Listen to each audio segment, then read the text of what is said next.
এই মুহূর্তে Hormuz প্রণালীতে Iran তাদের সামরিক সক্ষমতার দাপট দেখাতে একটা সামরিক মহড়ার আয়োজন করেছে। যেই মহড়াটা অনুষ্ঠিত হবে পারস্য উপসাগরের যে অঞ্চলে মার্কিন বিমানবাহী রণতরী এবং বিভিন্ন ডিস্ট্রয়ার মোতায়েন করা হয়েছে সেই অঞ্চলে, অর্থাৎ পারস্য উপসাগরে উপস্থিত মার্কিন বিমানবাহী রণতরীর একেবারে কাছে, অর্থাৎ 100 থেকে 200 কিলোমিটারের মধ্যে ইরান একটা তাজা গুলি এবং মিসাইল নিয়ে একটা মহড়ার আয়োজন করেছে। এবং এই মহড়া আয়োজনের ফলে তারা যে ধরনের সক্ষমতা যাচাই করবে এবং মহড়া চালাবে, এর ফলে মার্কিন সেন্ট্রাল কমান্ড স্যান্টকম তারা একটা গভীর উদ্বেগ জানিয়েছে এবং তারা বলেছে যে আন্তর্জাতিক উত্তেজনা বাড়ানোর জন্য ইরান এটা আয়োজন করছে, অর্থাৎ তারা আমাদেরকে যুদ্ধে লিপ্ত হওয়ার জন্য উস্কানি দিচ্ছে। কিন্তু ইরান স্পষ্টত জানিয়ে দিয়েছে, ইরানের পররাষ্ট্রমন্ত্রী এবং পররাষ্ট্র মন্ত্রণালয় থেকে স্পষ্টভাবে জানিয়ে দেওয়া হয়েছে পারস্য উপসাগরীয় অঞ্চলে ইরানের উপস্থিত এবং ইরানের জলসীমায় তারা এই মহড়ার আয়োজন করতে যাচ্ছে। সুতরাং তাদের জলসীমায় কি করবে না করবে সেটা সম্পূর্ণ ইরানের ব্যক্তিগত ব্যাপার এবং ইরানের আভ্যন্তরীণ বিষয়।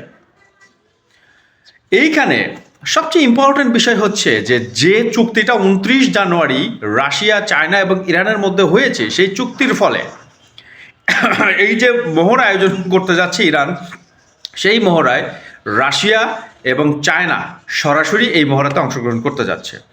ইতিমধ্যে চায়না এবং রাশিয়া থেকে বেশ কয়েকটি ডেস্ট্রয়ার রওনা হয়েছে অল্প সময়ের মধ্যেই।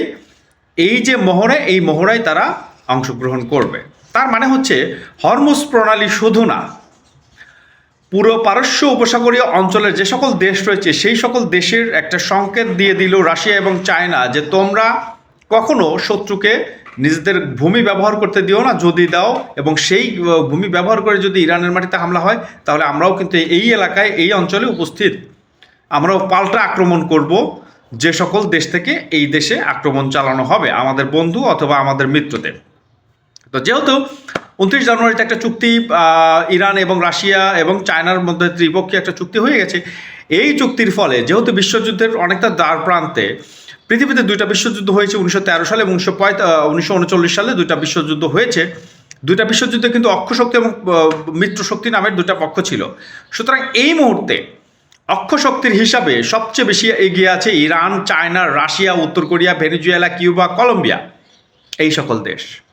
যদি তৃতীয় বিশ্বযুদ্ধ শুরু হয় তাহলে এই সকল দেশ কিন্তু অক্ষশক্তিতে পরিণত হবে। এবং মিত্রশক্তিতে কারা আছে আমরা জানি, 5টা গোলাম যারা পশ্চিমা ওয়েস্টার্ন কান্ট্রি, আমেরিকার নেতৃত্বাধীন, তারা কিন্তু মিত্রশক্তি হিসাবে আবির্ভূত হবে। কারণ দুটা বিশ্বযুদ্ধেই কিন্তু মিত্রশক্তিতেই যোগ দিয়েছিল আমেরিকা, যেখানে জার্মানি, রাশিয়া, ইতালির এগেনিস্টে, তুরস্কের এগেনিস্টে যা ইংল্যান্ড, আমেরিকা, ঠিক আছে, ফ্রান্স, এই সকল দেশ কিন্তু এবং পশ্চিমা বিভিন্ন দেশ তারা কিন্তু মিত্রশক্তি গঠন করেছিল। এবং যেই যুদ্ধে মিত্রশক্তির জয়লাভ করে, কারণ হচ্ছে তাদের হাতে পারমাণবিক অস্ত্র ছিল।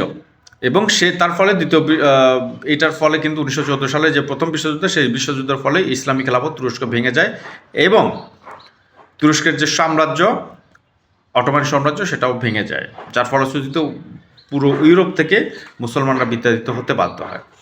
তো আজকে যে বিষয়টা নিয়ে আলোচনা করতেছিলাম সেটা হচ্ছে যে ইরানের সামরিক যে সক্ষমতা যাচাই করার জন্য সে যে সামরিক মহড়া, দেখেন এইটা বিশ্লেষকরা মনে করছে এটা নিছক একটা সামরিক মহড়া নয়, এটা তাদের সক্ষমতা যাচাই করার জন্য চূড়ান্ত প্রস্তুতি, মানে যুদ্ধের পূর্ব মুহূর্তের প্রস্তুতি বলা চলে। কারণ আমরা জানি হরমুজ প্রণালী দুইটা দেশের সীমান্ত অঞ্চল অবস্থিত, একটা হচ্ছে ওমান এবং ইরান। কিন্তু এটা হচ্ছে আন্তর্জাতিক তেলের রুট হিসাবে সবচেয়ে বেশি ব্যবহৃত হয়। কিন্তু এই যে অঞ্চলটা, এই অঞ্চলে একচ্ছত্র আধিপত্য এবং নিয়ন্ত্রণ রয়েছে ইরানের। এই অঞ্চলে এসে মার্কিন বা অন্য যে কোনো ধরনের ডিস্ট্রয়ার বা যুদ্ধজাহাজ যদি এসে যুদ্ধ করতে চায়, সেটা কিন্তু কখনোই সফলভাবে ফিরে যেতে পারবে না, কারণ এইখানে নিরাপত্তা এবং নিয়ন্ত্রণ পুরোটা ইরানের হাতে। ইরান এমনভাবে মার্কিন ডিস্ট্রয়ার এবং বিমানবাহী রণতরীকে লক্ষ্য করে মাইন বিছিয়ে রেখেছে, যেটা আসলে ওই বিমানবাহী রণতরী যদি প্রবেশ করে আব্রাহাম লিঙ্কন, তাহলে হয়তো আর ফিরে যেতে পারবে না। তাছাড়া শত শত ক্ষেপণাস্ত্র এবং ড্রোন তারা প্রস্তুত করে রেখেছে নিরবিচ্ছিন্ন আক্রমণের জন্য। এবং এই হরমুজ প্রণালী পরবর্তীতে যদি যুদ্ধ পরবর্তীতে যদি হরমুজ প্রণালী বন্ধ করে দেয়, পৃথিবীর জ্বালানিতে একটা ব্যাপক সংকট হবে এবং সারা পৃথিবীতে একটা হাহাকার শুরু হয়ে যাবে। যেমন 1973 সালে আরব ইসরায়েল যুদ্ধের ফলে আরবরা, সৌদি আরবের নেতৃত্বে আরবরা সম্মিলিতভাবে 1973 সালে মার্কিন এবং পশ্চিমাদের উপর তেল নিষেধাজ্ঞা জারি করেছিল। সেখানে কিন্তু সারা পৃথিবী বাজার অস্থিতিশীল, শেয়ার বাজারের ধস এবং এই জায়গায় মানুষের জীবনযাপন একেবারে মানে খুবই খারাপ পরিস্থিতি হয়ে উঠেছিল শুধুমাত্র আরবদের একটা তেল অবরোধের ফলে। এরকম পরিস্থিতি হরমুজ প্রণালী আবার ইরান বন্ধ করে দেয়, এরকম পরিস্থিতি তৈরি হবে।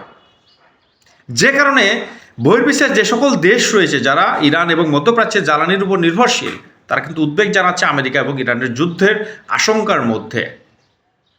কারণ এই রুট দিয়েই পৃথিবীর 3 ভাগের 2 ভাগ এবং কিছু কিছু ক্ষেত্রে 1.5 ভাগ তেল পরিবহন করা হয়ে থাকে। আরও একটা বিষয় সেটা হচ্ছে যে তুরস্কে এবং রাশিয়া এবং চায়নার যে ধরনের হুমকি এই মুহূর্তে এসেছে নতুন চুক্তির ফলে এবং ইরানের অব্যাহত হুমকির ফলে, ইরান স্পষ্টভাবে বলেছে আমেরিকা যদি ইরানের উপর হামলা করে, ইরান প্রথম আঘাত করবে হচ্ছে ইসরায়েলের হৃৎপিণ্ডে। যে কারণে ইসরায়েল ভয় পাচ্ছে এবং ইসরায়েলকে রক্ষার জন্য মার্কিন বিমান নৌবাহিনীর সবচেয়ে অত্যাধুনিক ডিস্ট্রয়ার, যারা বহুমুখী মিসাইল ধ্বংসে অভিজ্ঞ, সেই একটা ডিস্ট্রয়ার নিয়ে এসে ইলাত বন্দর, ইসরায়েলের সেই ইলাত বন্দরে নোঙ্গর করিয়েছে, যাতে ইসরায়েলে যদি হামলা করে ইরান এই ডিস্ট্রয়ার দিয়ে বিভিন্ন ধরনের আত্মঘাতী বা বিধ্বংসী মিসাইলগুলোকে ধ্বংস করা যায়। আমেরিকা একদিকে আক্রমণ করার চেষ্টা করতেছে, আক্রমণ করার পরিকল্পনা করতেছে, অন্যদিকে ইসরায়েলকে রক্ষা করার জন্য বিভিন্ন ধরনের প্রতিরক্ষা সরঞ্জাম, আকাশ প্রতিরক্ষা সরঞ্জাম এগুলো নিয়ে আসছে ইসরায়েলকে রক্ষা করার জন্য। এইদিকে এই যে বিষয়টা আছে, এই বিষয়টাকে বহির্বিশ্বে তাদের সমর্থন যোগানোর জন্য এই মুহূর্তে ইরানের পররাষ্ট্রমন্ত্রী আব্বাস আরাকচি তুরস্ক ভ্রমণ করছে এবং তিনি তুরস্কের পররাষ্ট্রমন্ত্রী হাকান ফিদান এবং সুলতান এরদোগান সেই প্রেসিডেন্টের সাথে সাক্ষাৎ করেছেন এবং তিনি বলেছেন যে এই অঞ্চলে উত্তেজনা বাড়াচ্ছে ইসরায়েল এবং আমেরিকা, সুতরাং এই অঞ্চলে যদি উত্তেজনা বাড়ে এবং অস্থিতিশীল পরিস্থিতি তৈরি হয়, সেখান থেকে কিন্তু তুরস্ক বাদ যাবে না। সুতরাং তুরস্কের কিছু করণীয় অবশ্যই আছে, কারণ তুরস্ক হচ্ছে ন্যাটোর সবচেয়ে বড় সৈন্য প্রদানকারী দেশ এবং মার্কিনীদের অন্যতম হাতিয়ার তুরস্ক। সুতরাং তুরস্ক ইচ্ছা করলে অনেক কিছু করতে পারে, কন্ট্রোল করতে পারে। সেটা কিন্তু হাকান ফিদানকে দিয়ে তুরস্কের প্রেসিডেন্ট এরদোয়ানকে বুঝিয়েছেন আব্বাস আরাকচি। এছাড়া ইরানের পররাষ্ট্র মন্ত্রণালয় থেকে কন্টিনিউয়াসলি যোগাযোগ করা হচ্ছে শি জিনপিং চায়নার প্রেসিডেন্ট এবং ভ্লাদিমির পুতিনের সাথে, যাতে করে যদি সংঘাত অনিবার্য হয়ে পড়ে, রাশিয়া এবং চায়না যেন সরাসরি তাদেরকে সহায়তা করে অস্ত্র এবং অন্য সরঞ্জামাদি দিয়ে। কারণ এই যুদ্ধে আমেরিকা সম্মিলিতভাবে বিভিন্ন দেশকে একসাথে করে কিন্তু ইরানের উপর হামলা চালাবে। সুতরাং রাশিয়া এবং চায়না যদি ইরানের পাশে থাকে, সেক্ষেত্রে তাদের মোকাবেলা করা কোনো ব্যাপারই হবে না ইরানের জন্য। এইটাই হচ্ছে এই মুহূর্তে বৈশ্বিক পরিস্থিতি এবং মধ্যপ্রাচ্য এবং সারা পৃথিবীর পরিস্থিতি এরকমই এই মুহূর্তে।